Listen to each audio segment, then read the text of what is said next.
Hello दोस्तों, आप लोगों को मेरे प्यार भरा नमस्कार। स्वागत है मेरी YouTube चैनल कथा भक्ति की पर। दोस्तों, आज हम जानेंगे एक रोचक कहानी की बारे में। बच्चों को पाप क्यों नहीं लगता? हम सभी लोग जानते हैं कि अगर कोई बच्चा कोई गलती या पाप काम कर भी लेता है तो हम लोग बोलते हैं छोड़ो, बच्चा है, कुछ नहीं होगा। पर ऐसा क्यों? चलिए कहानी की माध्यम से जानते हैं। तो चैनल में जिन लोग नया है, चैनल को प्लीज सब्सक्राइब कर दीजिए। दोस्तों, बच्चों को पाप क्यों नहीं लगता, इसके पीछे एक पौराणिक कथा मौजूद है।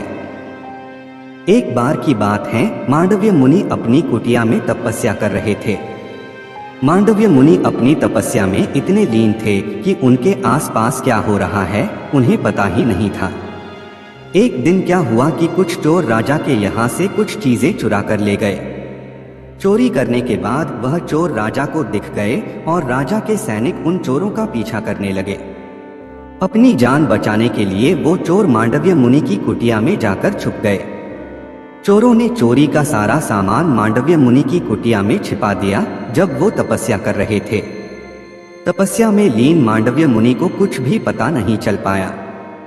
जब राजा के सैनिकों को पता चला कि चोर मांडव्य मुनि की कुटिया में हैं, तो वे वहां पहुंच गए और चोरों को गिरफ्तार कर लिया।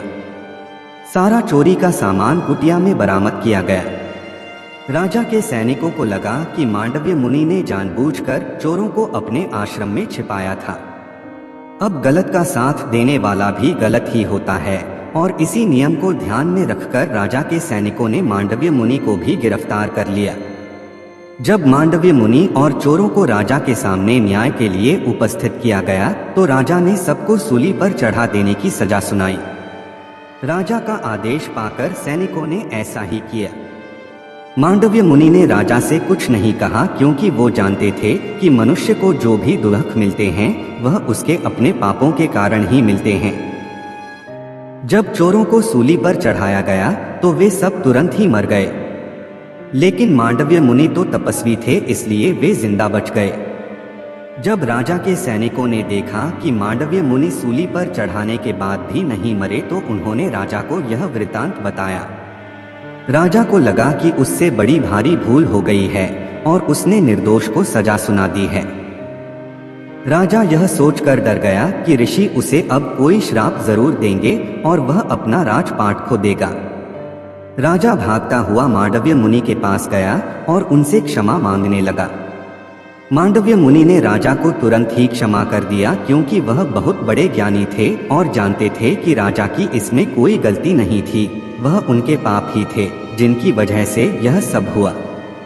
राजा ने सैनिकों से मांडव्य मुनि में घुसा हुआ सूल निकाल देने को कहा, लेकिन राजा के सैनिक सूल को नहीं निकाल पाए।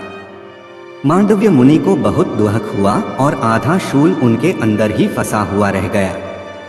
मांडव्य मुनि ने सोचा कि क्यों न यमराज से पूछा जाए कि आखिर उन्हें किस पाप की सजा दी गई थी। ऐसा सोचकर वह यमराज जी के पास पहुंचे।